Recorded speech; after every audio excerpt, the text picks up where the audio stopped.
वो लम्हा आज भी मुझे याद है जब मैं कॉलेज जा रही थी। यही कोई मई का महीना, भरी गर्मियों के दिन। उस दिन मैं कॉलेज लेट पहुंची थी तो गार्डन में बैठकर फर्स्ट लेक्चर के खत्म होने का इंतजार कर रही थी। तभी मैंने देखा कि एक लड़की सफ़ेद रंग का पटियाला सूट और पैरों में जुत्ती पहने हुए धूप में बेहाल बहुत सारे बैग्स के साथ हॉस्टल की तरफ जा रही है। मैंने वहाँ बैठे बैठे उसे दुपट्टे में उलझते हुए बैग्स को कॉलेज के मेन एंट्रेंस गेट से लेकर हॉस्टल के गेट तक लाते हुए देखा था और उसी बीच उसके दुपट्टे से छन कर आती हुई कभी उसकी आंखों की तो कभी उसके होठों की तो कभी गालों की झलक देखी थी। ये एक अलग एहसास था। किसी लड़की के लिए मैंने पहले कभी ऐसा महसूस नहीं किया था। दिल किया कि उठूं और जाकर उससे मदद के लिए पूछूं, और मैंने वही किया। अपने दिल की सुनी और उससे जाकर कहा, हाय मैं नताशा, आप चलिए बैग्स मैं आपके रूम तक ले आती हूँ। उसने अपने चेहरे से दुपट्टा हटाया और बैग्स नीचे रखे। उसने मुझसे हाथ मिलाते हुए कहा, थैंक यू। और मैं दिशा। ये पहली बार था जो मैंने उसके चेहरे को पूरी तरह देखा और मैं एक मिनट के लिए जैसे उसे बस देखती ही रह गई। उसने मुझसे कहा कि मेरा रूम नंबर 201 है। मैंने नजरें हटाई और बैग्स लिए और उसके रूम की तरफ चल दी। उसके रूम तक जाते जाते उसने मुझे ये बता दिया था कि वो हिमाचल से है और फर्स्ट ईयर में न्यू एडमिशन है। मैं सेकेंड ईयर में थी।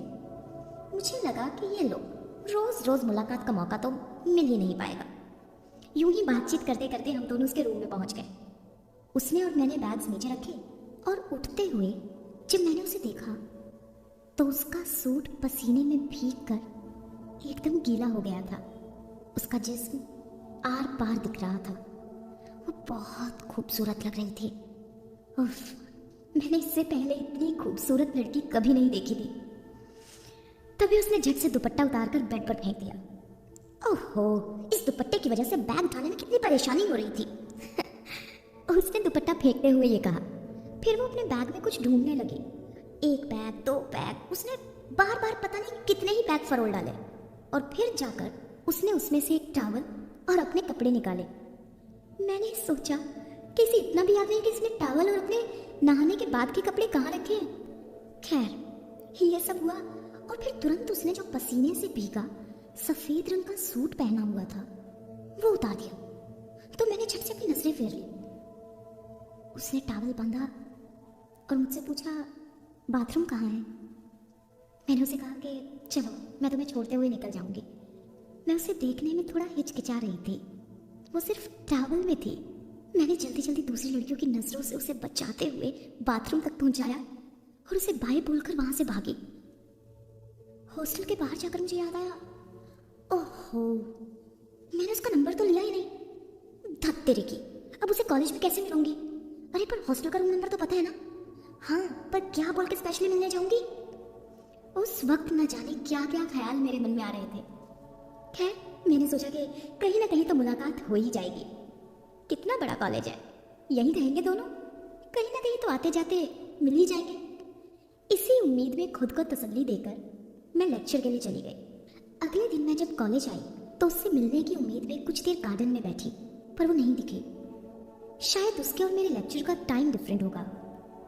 मैं अपने लेक्चर के लिए चली गई और अब मेरा यही रूटीन बन गया था। रोज कॉलेज आना, गार्डन में बैठकर उसका इंतजार करना, और हाँ इतना ही नहीं, मैंने गार्डन में बैठने का टाइम भी बदल बदल कर देखा पर उसके दर्शन नहीं हुए। मुझे लगा कि अब तो किसी दिन हॉस्टल ही जाना पड़ेगा। कुछ ना कुछ बहाना बना दूंगी कि कुछ चाहिए था, किसी और से मिलने आई थी, वगैरह वगैरह। अब बहानों का क्या है, कुछ भी बना दो। फिर कुछ दिनों बाद जब मैं अपने ड्रामा रिहर्सल्स के लिए ऑडिटोरियम पहुंची तो देखा कि नए स्टूडेंट्स के साथ वो भी ऑडिशन में बैठी है। अरे वाह, देखते ही मेरे मुंह से अचानक निकला। सभी लड़कियां मेरी तरफ देखने लगी। मैंने कहा सॉरी, बस पता नहीं वैसे ही मुंह से निकल गया।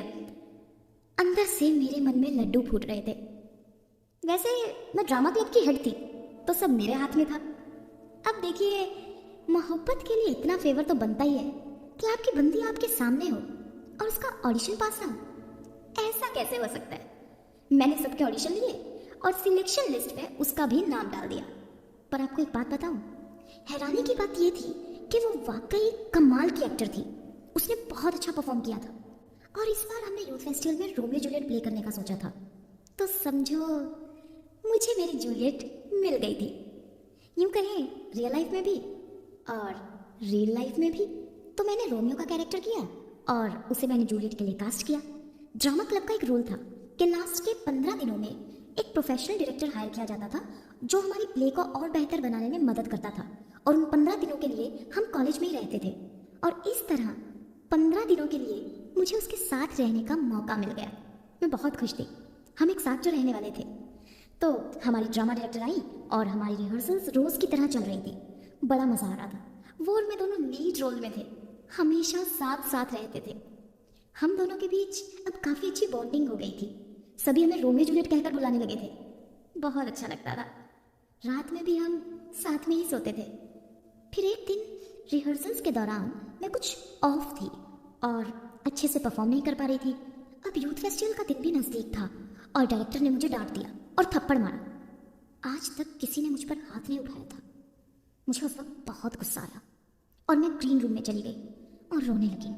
पता नहीं मुझे अचानक क्या हुआ कि मेरी आंखों से आंसू रुक ही नहीं रहे थे। ऐसे मैं इतनी छोटी सी बात पर कभी रोती नहीं हूँ, पर उस दिन पता नहीं मुझे डायरेक्टर की बात इतनी बुरी क्यों लग गई कि मेरी आंख में आंसू आ गए। तब तक मेरे पीछे पीछे दिशा भी आ गई। मुझे रोते देख उसने मुझे गले से लगा लिया और मेरे गालों पर गिरते मेरे आंसुओं को अपने लबों से ढक लिया और फिर उसने मुझे किस की। गालों से धीरे धीरे वो मेरे लबों तक पहुंच गए और हम दोनों उस वक्त जिस पल को जी रहे थे उसे बयां कर पाना बहुत मुश्किल है। वो मेरी पहली किस थी और उस एहसास को मैं आज भी जब याद करती हूँ तो महसूस कर पाती हूँ। मैं डांट वाट सब भूल गई और खुशी खुशी वापस आकर रिहर्सल करने लगी। उस दिन मेरी रिहर्सल धमाकेदार रही और फिर जब मैं रिहर्सल खत्म करके रात को उसके साथ उसके रूम में गई तो उसने मुझे अपनी बाहों में ले लिया और कहा, तुम जब आज रोई तो मुझे बिल्कुल अच्छा नहीं लगा। ये सुनते ही मैंने उसे गले से लगा लिया और किस करते करते हम उसके बेड पर लेट गए और हमने अपने कपड़े उतार दिए। हम दोनों एक ही नाव में सवार थे। हम दोनों का एहसास एक ही था। आज भी वो रिहर्सल की वजह से पसीने में भीगी हुई थी, बिल्कुल हमारी पहली मुलाकात की तरह। और मेरा प्यार, मेरा एहसास सब मिलकर उस दिन मुझे उसके जिस्म में मिल जाने के लिए कह रहे थे। और उस दिन हमने सेक्स किया और पूरी रात एक दूसरे की बाहों में पड़े रहे। सुबह हुई तो हमारा रिहर्सल पर जाने का मन ही नहीं था, पर मैंने ज़बरदस्ती से उठाया और कहा, चलो चलो अब सिर्फ 2 ही दिन बचे हैं। ये बात सुनते ही उसकी आंखों में आंसू आ गए। मैं घबरा गई। मैंने उससे पूछा, क्या हुआ, रिहर्सल पर नहीं जाना? उसने कहा, पागल, ऐसी बात नहीं है। मैं बस सोच रही हूँ कि 2 दिन करेंगे। रात जिस लम्हे को हमने महसूस किया वो अब फिर से नहीं होगा। मैंने उसे कहा कि तुम फिक्र मत करो, कोई ना कोई जुगाड़ निकाल लेंगे। उस वक्त तो मैंने उसे दिलासा दी थी, पर मेरे मन में भी यही बात चल रही थी। और फिर पूरे दिन की रिहर्सल के बाद हम दोनों ने रात एक दूसरे की बाहों में बिताई। अगले दिन यूथ फेस्टिवल था। हमारा प्ले हुआ, हम जीत गए और वापस कॉलेज आकर पूरी टीम पार्टी कर रही थी।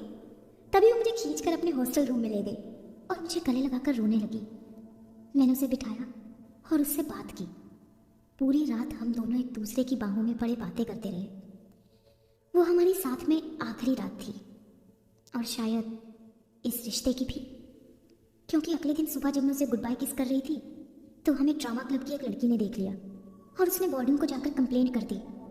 ये बात पूरे ड्रामा क्लब में फैल गई और मुझे ड्रामा क्लब से निकाल दिया गया और दिशा के पेरेंट्स को बुलाकर उनकी बहुत इंसल्ट की।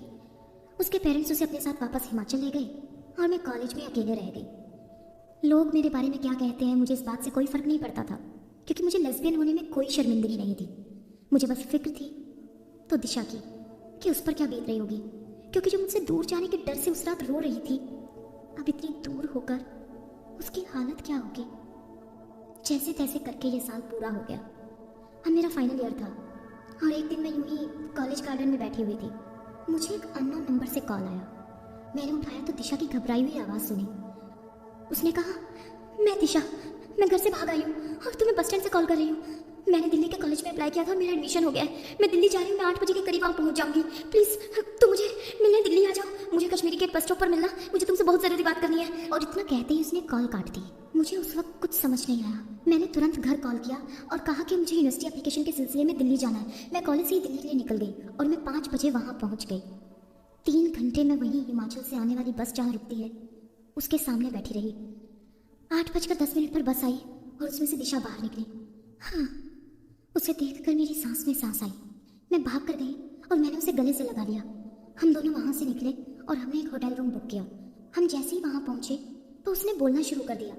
पता है, जब पापा मुझे ले गए तो मुझे लगा कि मेरी जिंदगी बर्बाद हो जाएगी। मैं बहुत डर गई थी। फिर मैंने सोचा कि अगर मैं डर कर घर में बैठी रही तो आगे नहीं पढ़ पाऊंगी, इसलिए मैंने मौका देखते ही घर से भागने का फैसला लिया। और अब मेरे पेरेंट्स मुझे कभी नहीं ढूंढ पाएंगे। मैं तुमसे बहुत प्यार करती हूँ और तुम्हारे साथ रहना चाहती हूँ। ये सब वो एक ही सांस में बोल गई और मैं उसे देखती रह गई कि वो कह क्या रही है। उसने बातों ही बातों में प्यार का इजहार भी कर दिया। मुझे उस वक्त तो कुछ समझ नहीं आ रहा था कि मैं क्या कहूँ क्या करूँ। एक तरफ उससे मिलने की खुशी थी तो दूसरी तरफ डर कि आगे क्या होगा, कैसे सरवाइव करेंगे, फीस की टेंशन। पर फिर मैंने दिमाग को शांत किया और सोचा कि आज पहले जो ये पल मिला है इसे मैं दिशा के साथ बिताना चाहती हूँ और फिर सुबह सोचूंगी कि क्या करना है। रात भर हम एक दूसरे को देखते रहे और हमने 1 मिनट के लिए भी एक दूसरे से नजरें नहीं हटाई।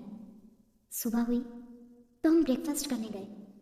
तब उसने पूछा कि अब क्या करना है। मुझे आइडिया आया कि मैं चंडीगढ़ यूनिवर्सिटी से फाइनल ईयर कॉरस्पॉन्डेंस से पूरा करूंगी और घर में कहूंगी कि मुझे दिल्ली एडमिशन मिल गया, जिससे फीस के जो पैसे बचेंगे उससे रहने का कुछ जुगाड़ हो जाएगा और पार्ट टाइम जॉब भी करूंगी। दिशा को कॉलेज में कल्चरल कोटा से स्कॉलरशिप मिल गई तो डेली खर्चे का जुगाड़ भी हो गया। वो हॉस्टल में रहती थी और मैंने उसी के कॉलेज के पास एक शेयरिंग में रूम ले लिया। पढ़ाई पूरी करने का जुगाड़ तो हमने जैसे कैसे कर लिया था, पर आगे की जिंदगी का क्या होगा उस वक्त कुछ पता नहीं था। हम दोनों को एक्टिंग में इंटरेस्ट था तो हमने सोचा कि कॉलेज खत्म करके बॉम्बे चले जाएंगे। उसके फाइनल ईयर के दौरान मैंने दिल्ली में ही कुछ थिएटर वर्कशॉप्स अटेंड की और वो कॉलेज के थिएटर ग्रुप में थी। फिर हम दोनों ने मुंबई यूनिवर्सिटी के थिएटर डिपार्टमेंट में अप्लाई किया और हमारा एडमिशन हो गया। कभी कभी जब कोई आपके साथ नहीं होता तब खुदा आपके लिए रास्ता बना देता है। अब हम खाली वक्त में ऑडिशंस देते हैं और साथ साथ थिएटर भी कर रहे हैं। कभी कभी लगता है कि इतनी एडवेंचरस लाइफ जीने का मौका हर किसी को नहीं मिलता, हमें मिला। और अब हम इस एडवेंचर भरे सफर को एक दूसरे के साथ बड़े ही प्यार से जी रहे हैं। कहते हैं ना, जिंदगी के सफर में अगर आपकी मोहब्बत साथ है तो सफर और भी हंसी हो जाता है।